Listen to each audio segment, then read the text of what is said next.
Hello friends, my name is Dalit Soni and you are watching In-Depth by Drishti IAS. In this episode, we will be discussing about the illegal sand mining because recently Supreme Court has asked nearly 5 states to come up with the facts and figures related to the illegal sand mining.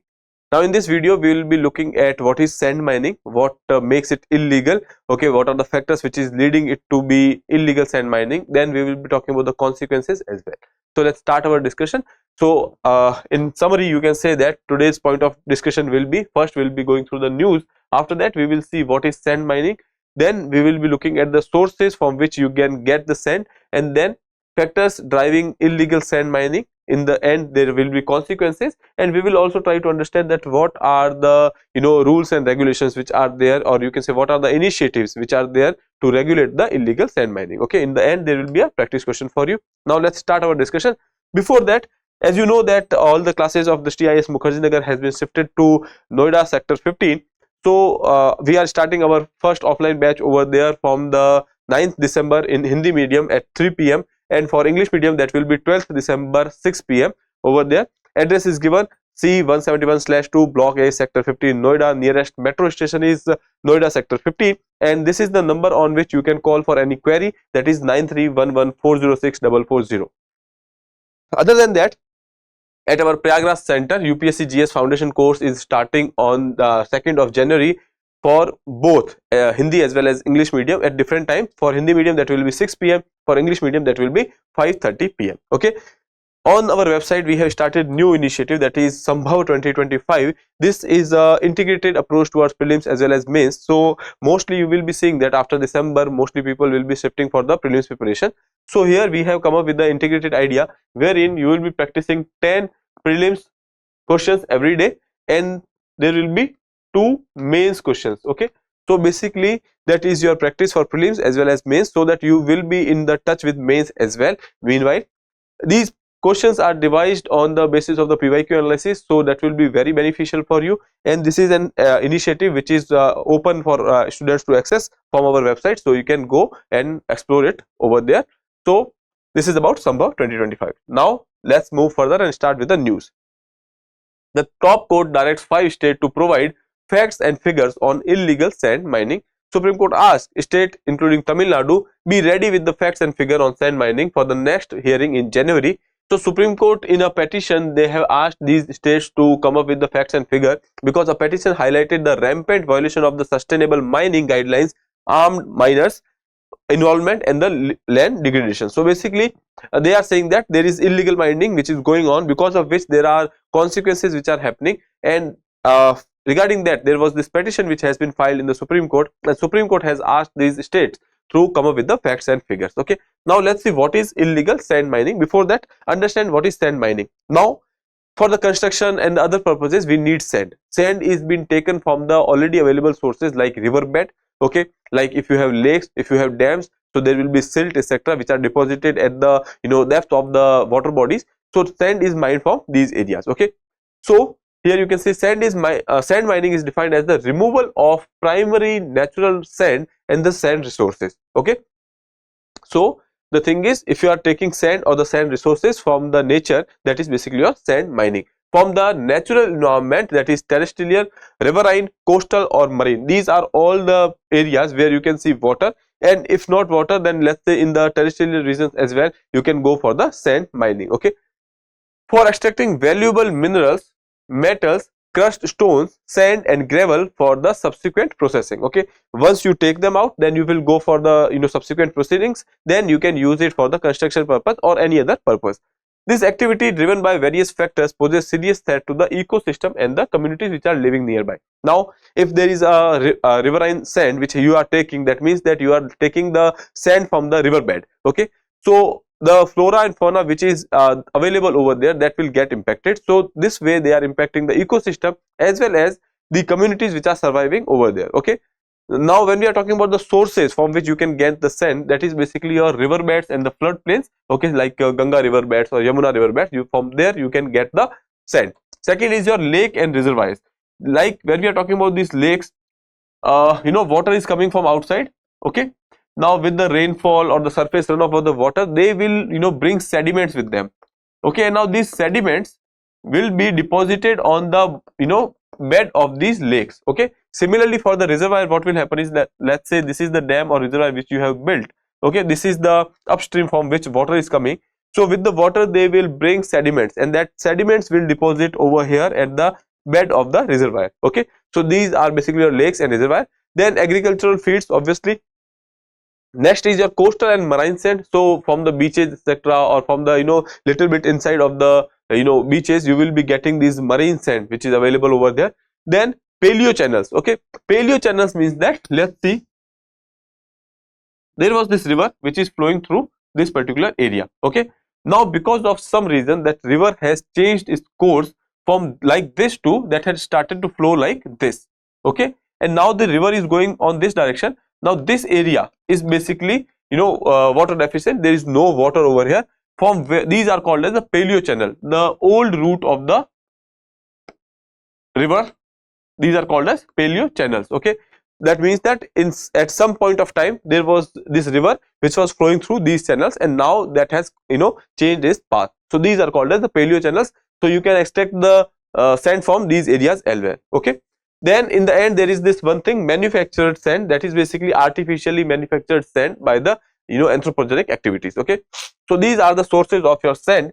Now coming to the next one, that is what are the factors contributing to the illegal sand mining. Now if there is a sand which is available everywhere, okay, so why do you have to go for the illegal mining? Because government has put some kind of regulations. Okay, now if regulation is there, that means that you have to go for various kind of approvals. Okay, so that is one thing. To bypass that, you can go for the illegal sand mining, first thing. Second thing is, if you are taking sand from there, so obviously you have to pay something. So to bypass that also, you can go for the illegal mining. Third thing is, if the demand in the market is high, if the demand in the market is high and you have to go for making sure that supply is ensured,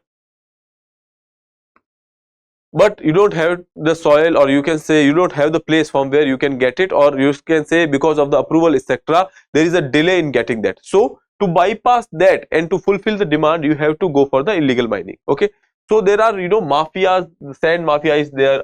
Otherwise also there are powerful people who can go for the illegal unapproved sand mining so that they can fulfill the demand at higher prices. Okay, so high demand for the construction material. Now why is there a demand in the market? Because of the construction, because of the urbanization. Obviously if there is a migration in the urban areas, so there will be a demand for constructing houses, etc., constructing infrastructure.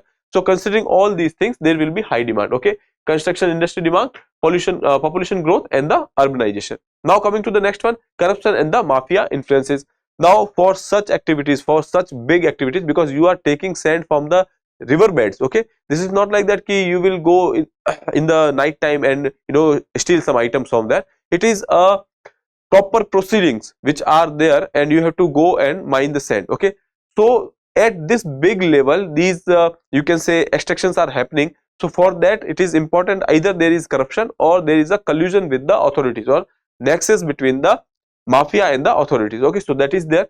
Other than that, lack of sustainable alternative. We do not have an alternative of the sand. Okay, recently we have come up with the idea of the manufacturing sand, but again it has not been adopted very well. Okay, so inadequate promotion of the eco-friendly alternatives. Okay, so we do not have any alternatives which are available, or if we have, then there is no awareness regarding that. Okay, now let's see, there are you must have heard about the using fly ash inside the cement. Okay, when you are mixing the concrete, at that point of time you can use the fly ash. Okay, this will reduce the cement content with a significant amount. Okay, but people are not very accommodative or the acceptable about this particular process, because they are not aware about the benefits of this particular thing. Okay, moving further, lack of regulation and the enforcement, inadequate regulatory frameworks, weak enforcement mechanics. When we are talking about the laws, we have the laws, but enforcement or the implementation is not very good. Okay, then coming to the next one, weak environment impact assessments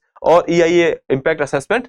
So basically when we are talking about the EIAs, these are kind of the approval which you have to take beforehand from the government. Okay, now these we are saying that weak environment impact assessment, ineffective EIA implementation, insufficient public awareness and poor monitoring mechanism. Okay, because of the lack of awareness, because of the poor monitoring mechanism, there are few people who are not going for the EIA and they are going for the illegal mining. Okay, so these are all the factors which are leading to the illegal mining. Now coming to the consequences, now you are disturbing the ecosystem, so obviously there will be consequences on the biodiversity and the environment as well. So let's start with the erosion and the habitat disruption. Now let's see, this is the riverbed wherein you can say this sediments has been deposited, and there are flora and fauna which are basically living over here. Okay, and these flora and fauna has adapted themselves with this particular ecosystem. Okay, but now when you are removing this sand, this will affect the flora and fauna over there.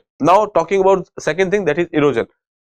If you are taking out sand or you are disturbing the sand, that means that sand has been loosened over there. Okay, because of which the sand erosion will increase, the sand will be removed from that particular area. Okay, so here increased erosion, change in the channel morphology, disruption of the aquatic habitats, loss of stability in the stream channels. Okay, so there can be chances that if you are removing the riverbed, channel or rivers might change the path as well. Okay, coming to the next one, groundwater depletion. Okay, because of the this particular removing the riverbed soil etc., there is consequence which has been seen that groundwater in this particular area will deplete. Okay, now moving further here, flooding and the increased sedimentation. Now if there is a sand which is there, or if there is a sand which is marking an embankment. Okay, so let's see, this is the river channel and you say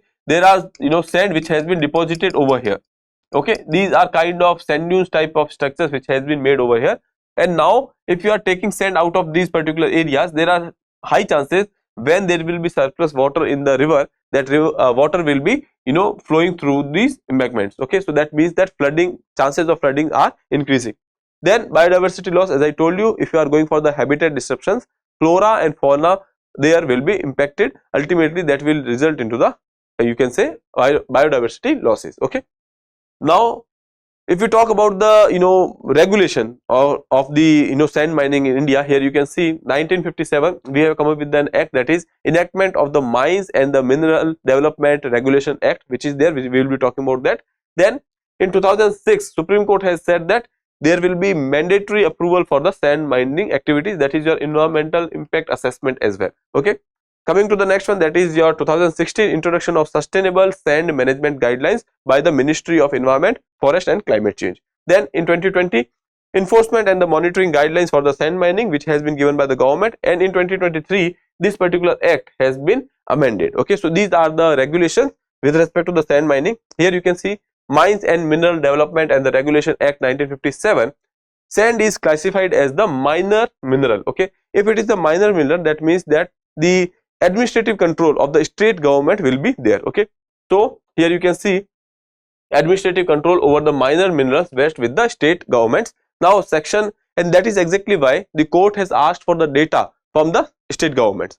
Moving further, section 3E of the MMDR Act aims to prevent illegal mining, with the government implementing laws to curb illicit practices. Okay, in the end, the Mines and Minerals Development and Regulation Act, Amendment Act 2023, was recently passed by the Parliament to amend the MMDR Act 1957. Okay, so this is about the act, which is a kind of providing for the legal framework for the regulation of the sand minings. Okay, so this is about today's discussion. We have talked about the various consequences. We have seen what are the sources of the sand, what are the factors which are leading to the illegal mining. We have seen what are the consequences. We have seen what are the kind of regulatory initiatives which are there with respect to the curbing the sand mining. So all these things we have seen. In the end, there is a practice question for you.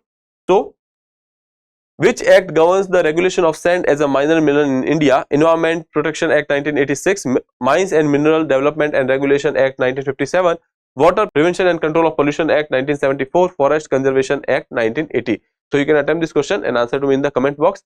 With that, I would like to take your leave. I'll see you in the next episode. Till then, have a good day. Thank you, and please subscribe the channel.